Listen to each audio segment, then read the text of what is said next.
Des explosions ont secoué Kiev en plein milieu d'une alerte aérienne, marquant une nouvelle escalade de la guerre en Ukraine. Le bruit des détonations a été entendu dans toute la capitale, alors que le système de défense aérienne opérait activement au centre-ville. Ce sont les images d'une guerre qui s'intensifie chaque jour davantage. Abonnez-vous et partagez cette vidéo pour ne rien manquer des derniers développements. Que pensez-vous de cette situation qui semble sans fin? Selon la carte interactive du ministère ukrainien de la transformation numérique, une alerte aérienne avait été déclenchée avant les explosions. Sur Telegram, la chaîne officielle des services publics ukrainiens a confirmé ces bruits, tandis que le maire de Kiev, Vitaly Klitschko, a déclaré que les systèmes de défense aérienne étaient engagés dans des opérations actives pour protéger les infrastructures critiques de la capitale.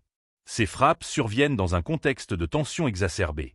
Depuis le 10 octobre 2022, la Russie cible les infrastructures stratégiques de l'Ukraine, notamment les installations énergétiques, les centres de commandement militaire et les systèmes de communication.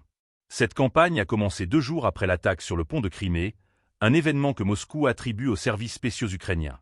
Ce pont, élément clé reliant la Russie à la Crimée annexée, est devenu un symbole de la vulnérabilité russe dans ce conflit.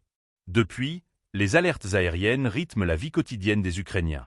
Ces sirènes, souvent suivies d'explosions, rappellent l'omniprésence de la menace et la vulnérabilité des infrastructures civiles et militaires face aux frappes russes.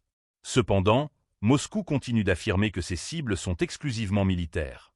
Dmitri Peskov, attaché de presse du Kremlin, a répété que les forces russes évitent intentionnellement de frapper les infrastructures sociales et les bâtiments résidentiels. Une déclaration que Kiev et ses alliés occidentaux contestent régulièrement, pointant du doigt les nombreux dégâts causés aux habitations civiles et aux réseaux d'énergie. La stratégie russe de ciblage des infrastructures critiques vise clairement à affaiblir l'Ukraine, à la fois sur le plan militaire et dans la résistance de sa population. Les coupures de courant, fréquentes après ces frappes, plongent des millions d'Ukrainiens dans le froid et l'obscurité, renforçant l'idée d'un conflit où la souffrance des civils est devenue une arme à part entière.